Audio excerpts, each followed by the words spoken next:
Hello everyone, and welcome back to the 50th Annual Sun and Fun International Expo and Fly-In. We're coming to you with the Florida Aviation Network. I'm Ben Coleman, your host for today, and we're here in the Central Florida Aerospace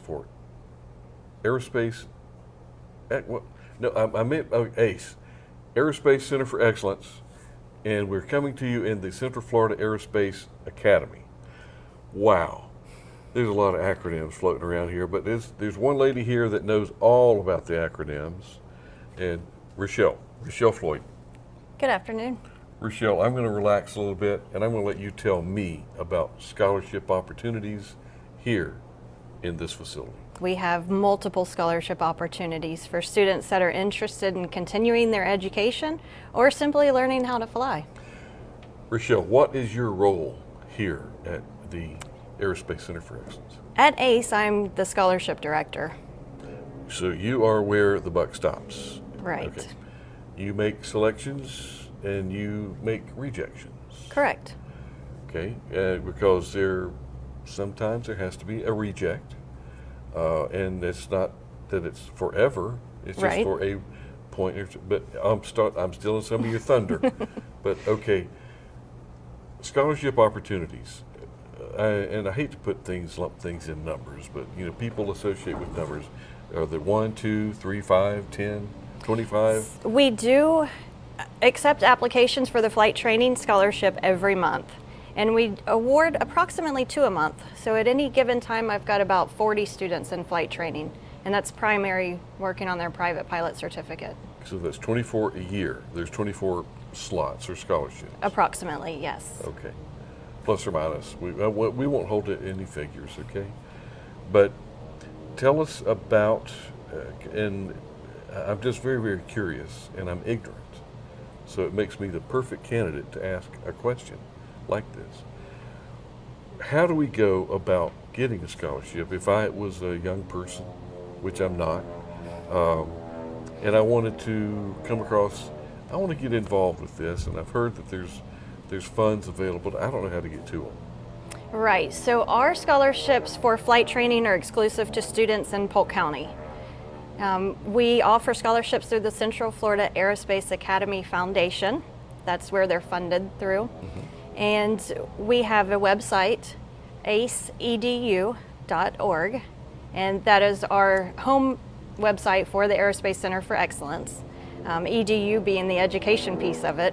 Mm-hmm. aceedu.org, and there is a tab on there that is labeled scholarships, and whenever that tab drops down, it lists multiple scholarships including flight training, continuing education, as well as linking other organizations like AOPA and EAA that offer scholarships. So that will be linked off of that tab drop down? Correct. Okay. And then those specific links will take you to the actual application or more information if there's not a technical application. Richele, I've just noticed, I've known you for a couple of years. You have a certain glow about you.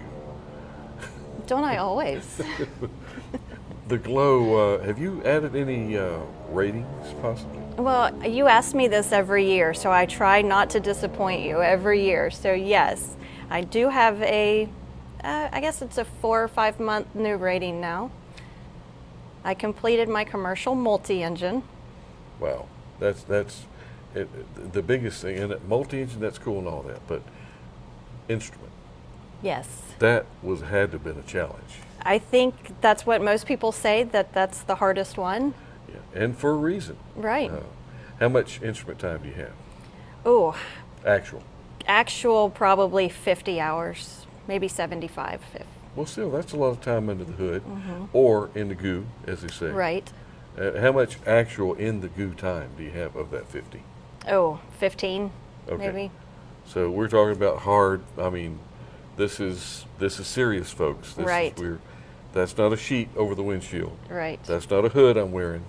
It's not a simulator. This is the real McCoy. Okay. I'm proud for you. I Well, really thank am. you. And how about, what was the most takeaway knowledge-wise of what the aha moment when everything started to come together? Says, that's the reason that I do this. There had to be. Working with the students. That's Yeah, what I okay. absolutely love. And it encourages me to continue earning that additional rating or endorsement, because if I'm not there learning along with them, then how can I be helpful? That's wise. That's wise.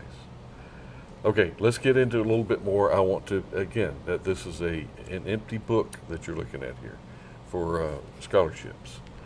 Roughly 24 plus or minus a year.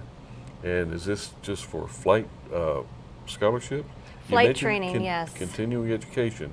Correct. We do have continuing education scholarships for students that graduate from CFAA, which we're housed in the school here on campus at the ACE campus, or FUN Expo campus here now, but we also have a campus in Winter Haven now.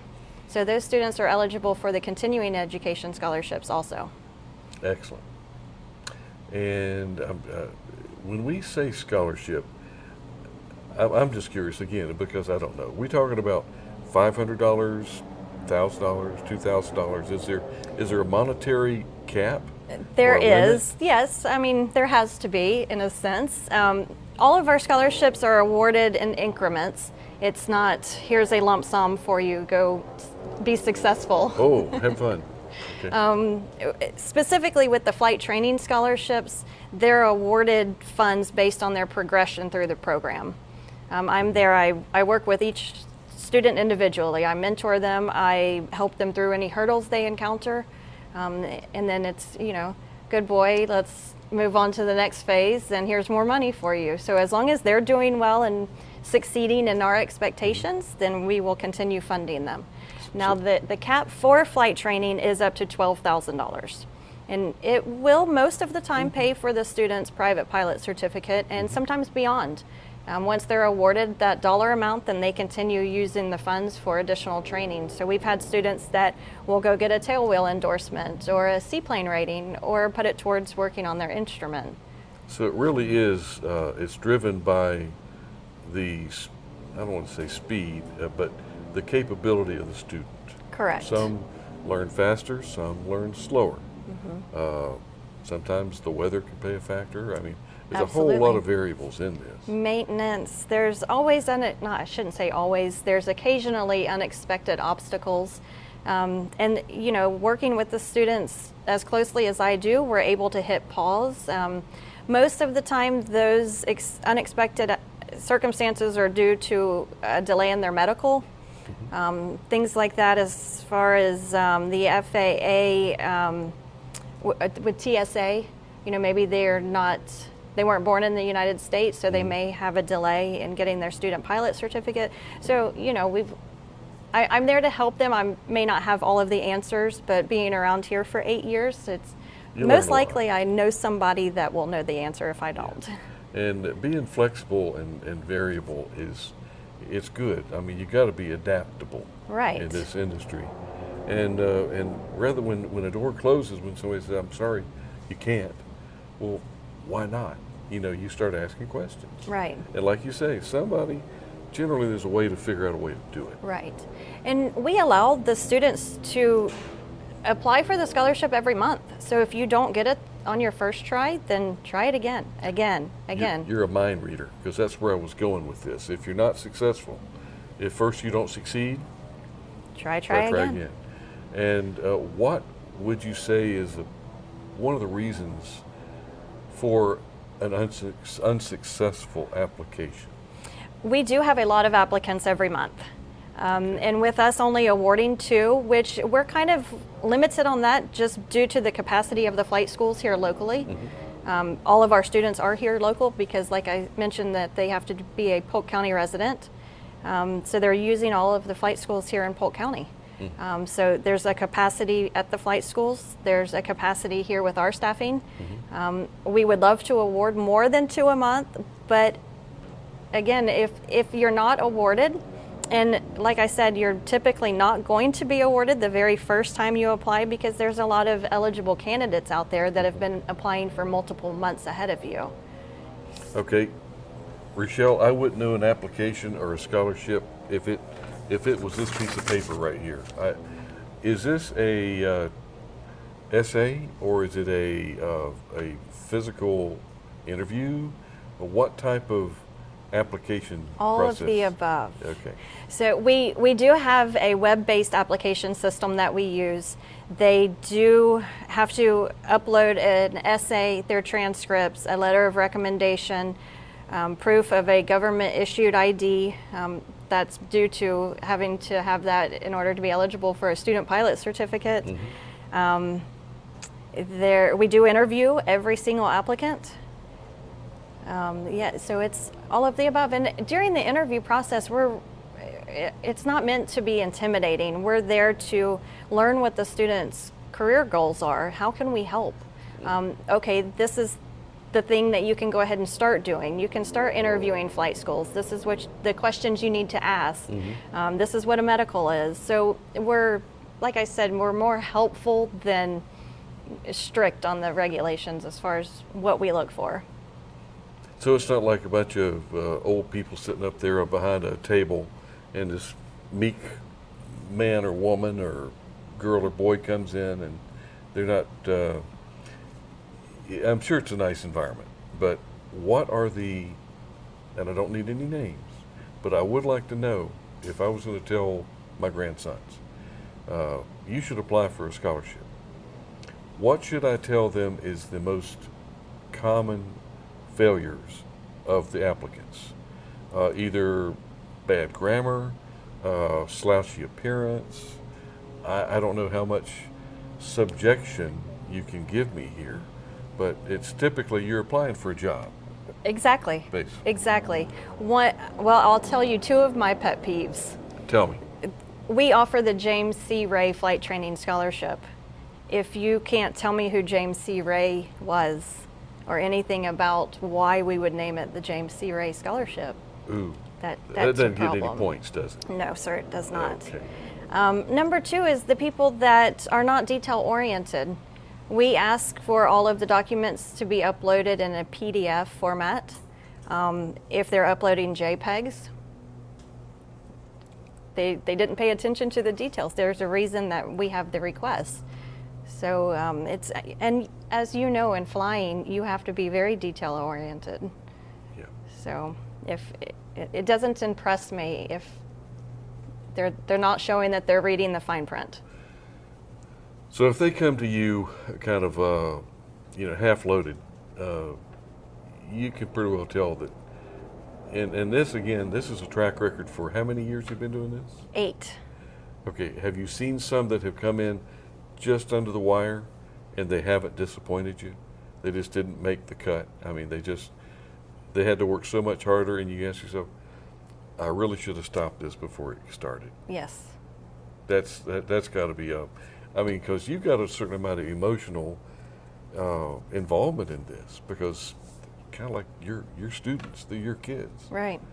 I say kids. I don't know. What is your oldest scholarship recipient, age-wise? Oh gosh, some of the original scholarship recipients. So the scholarship's been offered since 2012, which was long before I was working with the scholarship program. But some of those guys are now airline pilots, and I don't know their exact ages, but I would say late 20s, early 30s maybe. So it's got a pretty wide swath of what you've been Right. affecting here. But oh man, now I'm going to get off track here just a little bit. Okay. But what does it feel like to feel an afterburner kick in? and you're sitting in a flight It is suit. incredible. Tell me, Incredible. I got to keep going back to this because it's an opportunity that not too many people. You may not know this, but she got a chance to ride along with a little aerobatic team called the Thunderbirds. Correction, not Thunderbird, the Blue Angels. The It Blue was Angels. Blues. And she afterwards, she was just walking around. All she had was a big smile on her face. I still do. I can't believe it's been 5 years. But what was your, and I asked you then, and I always love your answers to this because they change a little bit. What was your most knowledgeable or most, how would you say, what was the strongest impact on you going through that training and actually going through the flight? What was the wow, this is really. One of the things that really surprised me that I had never experienced before, obviously, was the tunnel vision. It was scary. When you start to get G-lock? Yes, and it's, I felt like I was literally looking through a pinhole. But you know, of course, I was like, oh, Richele, don't pass out, because I did not want to miss a moment of that experience. Wow. That physiologically, though, it was a big education. Yes, And absolutely. they warned you. They told you. I was exhausted after the flight. It was about 45 minutes, and I was physically exhausted. Yeah. And it takes a lot of, I mean, my hat is off to the folks that do that day in and day out to protect our country and our Absolutely. borders and help in our wars. But it's not for it's not just for anybody and everybody. No, it's not. Wow. Speaking of which, you do have your CFI. I do. And there are some people that are just not cut out for this business. Have you had any that you have had to help find a different path to satisfy their aviation needs? I have, yes. And flying is not for everyone. There are people, working with the students, you know, I've encountered all kinds of situations like we had one student that couldn't tolerate the heat. In Florida, small aircraft, no ACs, it's quite hot. Yeah. Another student who couldn't get over motion sickness. She had never been motion sick in a car, so she wasn't expecting it in flight, but it was something that she couldn't overcome. So with the students that do encounter the obstacles that force them to select a different route, then we absolutely try to help find them, fund them, whatever we can do to help them. And as well as introducing them to the folks that may know more, like military, for example. I did not come from a military family, so there's a lot of things that I don't know.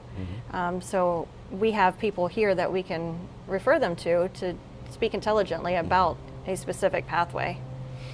You know, I'll just bring this up just from my personal knowledge, but an introductory flight is so key and critical because you can see after you take somebody up that's never been in a little airplane before, you can tell once you get back on the ground if they're into it, if they're a candidate, or if, you know, we might need to go for another introductory flight, maybe a couple days later. Yes, and that is one of the requirements for the scholarship. We do require them to either have a Young Eagles flight, a Discovery flight. We want to know that they have experience in a general aviation aircraft. Well, and again, it could have taken on a kind of a negative connotation here, but it's not that I'm trying to be negative. I'm trying to be, there's so many, I'd say 95, 96% of the population would make a good pilot, a good airman, if not flying the aircraft, working on the aircraft. And that's something that we'll develop with on our next interview, but because I want to see some mechanic scholarships coming up too. We do have them. Actually, JS Firm is going to be presenting scholarships Thursday morning at the exhibitor breakfast. Sam Scollins going to be here? He is here. Oh my, I got to go see Sam. Well, good. He's here.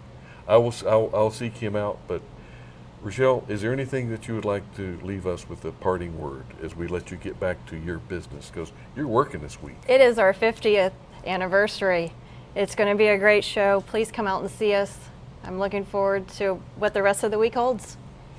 Well, I know the weather's going to be good, and there's a concert going on tonight. Hopefully you'll be able to make it. I will. And if there's anything that we can do, any of our volunteers, you see the orange meatball, grab us. We're going to be there for you. Thank you so much. Richele, it's always a pleasure. Always. And with that, I learned an awful lot more about scholarships that I did not know. So let's talk again about this next year or sooner. But this is going to wrap up this interview. Let's talk to you the next.